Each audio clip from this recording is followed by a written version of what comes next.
Hey guys, weather is still not cooperating here in Colorado, so my camper build is on hold until I can work outside.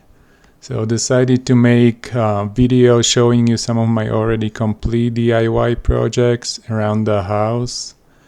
The biggest recent project I did is addition to my 2-car garage. We have been talking about this project, adding third bay, for a while. Originally, we only had one car, so I could use spare space for my mountain bikes and shop area. But now, having two vehicles, there's little space left to work on my bikes or anything else. So on this picture, you can see what the house looked like pre-addition. We designed and built this house back in 2009. And you probably have questions, so no, it is not curved.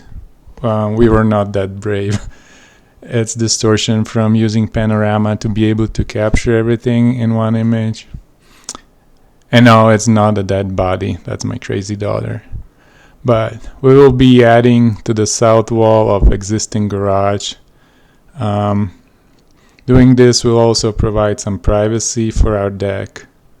Also, we'll do some new landscaping around the garage at the same time as part of this project, as well as reseed the lawn, as it will most likely get trashed during this build. Then, once the addition is built, the plan is also to put PV panels on the roof, and we will try to DIY this as well. Originally, we were going to contract the build, but after getting outrageous proposals, all in like $60,000 range, we decided to build it ourselves, with one exception. We did hire a contractor for pouring slab and excavations. Doing the rest ourselves ended up saving us a ton of money. I also like doing stuff, building stuff myself, and had a bunch of experience from building the main house, so I was pretty confident in this build. But back to the images. This one was taken around late March, and that's when we started working on the build. We started by removing siding that we would reuse on new exterior walls, and our contractor started excavating at this time as well. And as far as foundation, this will be a monopore foundation, no actual footings, no stem walls. All will be poured at once, which will speed up the process. Contractor used this to scrape the dirt for slab, but they ended up digging all the trenches by hand. You can also see that our lawn is already getting trashed, as we were expecting. Here he started forming, matching the foundation of original garage with raised curb around. They killed it with rebar, obviously. I guess he had some spare steel to burn through. I didn't care, as we agreed on fixed price. Engineer only called for 6x6 mesh, so this is way overkill, but whatever. Along the existing foundation, the rebar is doweled into the concrete to prevent any movement between existing and new structures. Again, as you can see, they put a lot of steel. Pour day was pretty uneventful. At least 10 of his guys showed up. We had some fun exchanging our life stories. We are from Slovakia. Most of these guys are from Mexico, only coming to US for seasonal work. So we had a lot of stuff to exchange. They did pretty decent job, but most of the finishing was not on par with the original garage concrete work, especially vertical curb surfaces. But in the end, it came up pretty fine. And most of the concrete will be concealed anyways. They did all the usual items such as J-bolts, control joints, and your typical hard troweled finish inside and broomed finish outside. Then with this out of the way, it was all up to us to continue. While the slab was curing for a few days, we started working on some landscaping in front of the garage.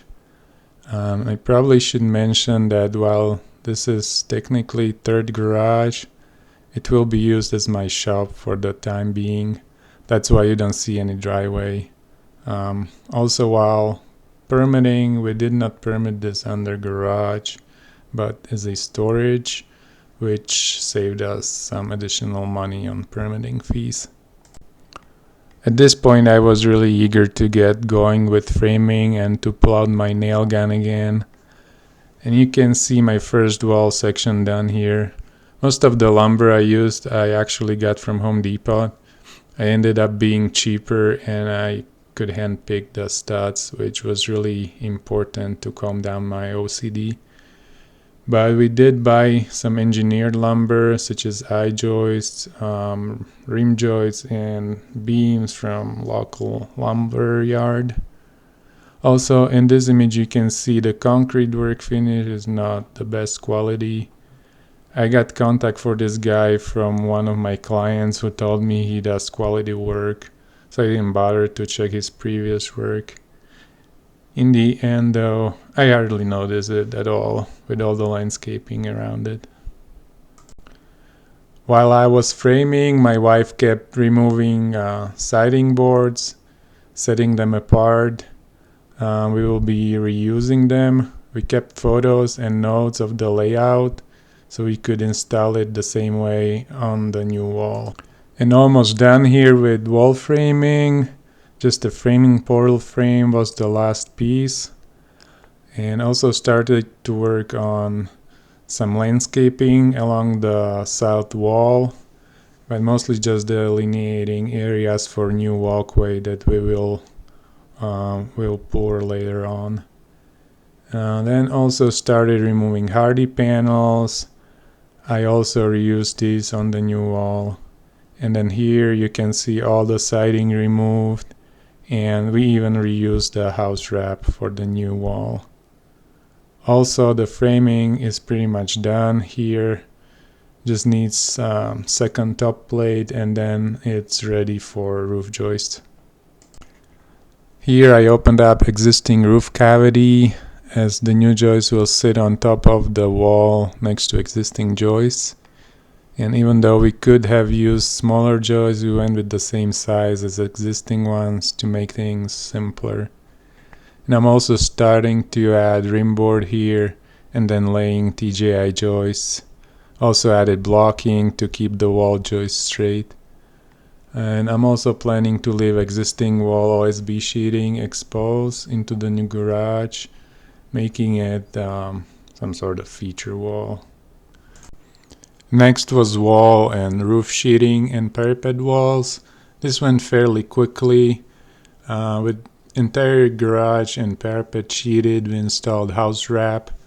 The black wrap is called Vapor Shield, and we used it for areas with open joint rain screen. At the hardy panel areas, we used regular Tyvek house wrap. Both wood siding and hardy panels are installed over 2x4 batten boards to match the main house, and these are pressure treated 2x4s painted black. And we also added a strip of EPDM membrane. Also, you can see I cut out opening for man door access to the garage from the deck. Here I am framing structure for hardy panel belt or cornice, or how should I call it. This also serves for concealing gutters. And then at the end, the belt drops down to conceal downspout. And a couple of views with top belt panels installed.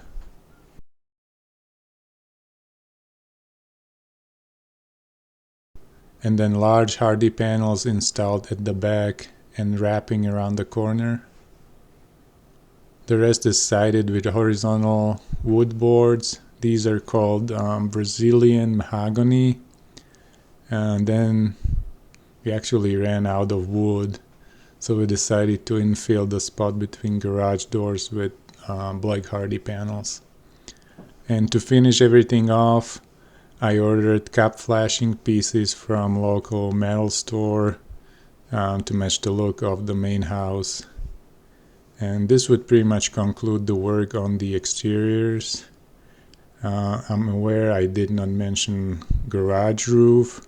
It's because we didn't have pictures, didn't take any progress pictures. But I will touch on that a bit later.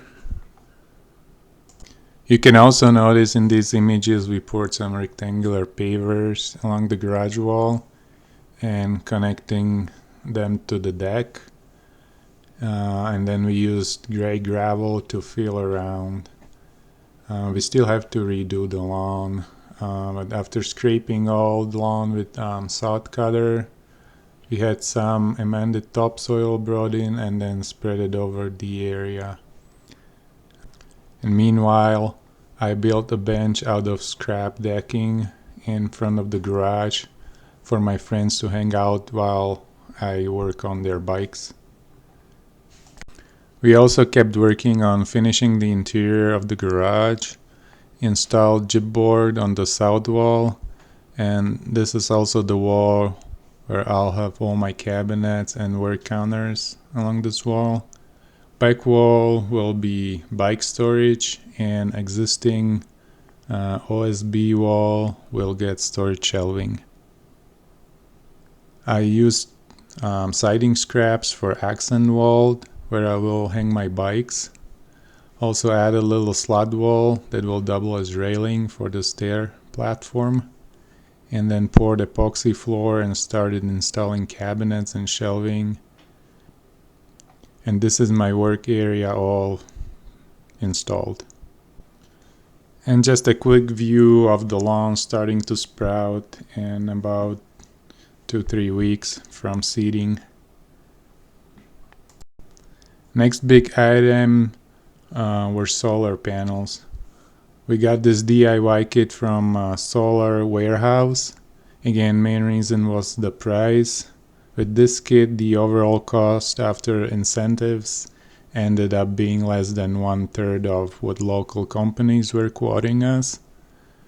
And the entire kit arrived on 2 pallets. Since we have flat roof, we will need to use these racks to support the panels and keep them angled. These were part of the package, and the racks will be weighted down by cinder blocks. Entire design, including wiring, structural calculations, submittal set, and so on, it all came as part of this kit. Obviously, cinder blocks I had to get from Home Depot. Here I'm sketching the panel layout on the roof, and you can also see our new garage roof here. And to go over it briefly, it's basically continuation of existing roof. It's a glue down EPDM membrane. It drains to the hidden gutter. But back to the panels. When my layout was ready, I hauled all the blocks to the roof and I laid my racks to the layout that I sketched on the roof. And each rack has rubber pads to protect the roofing membrane from scuffing. And then I laid my main trunk cable to accommodate the layout. And to get the panels on the roof, we rigged this little lift slide so I could pull the panels up and stack them on the roof. And then I used cinder blocks to weight the racks per provided instructions, and I started to mount panels to the racks. All was very user friendly, and basically it was a plug and play. This was my quick cheat sheet with panel layout and microinverter serial numbers corresponding to panels they serve. Last part was to wire panels to the grid. This was the part I was afraid of, but the instructions were pretty simple to follow and install wasn't bad at all. Here you can see breaker box and disconnect before tapping into a main house panel. Then I got all inspected by building inspector, and I could call Excel and they changed my meter and got me hooked up and got my panels producing.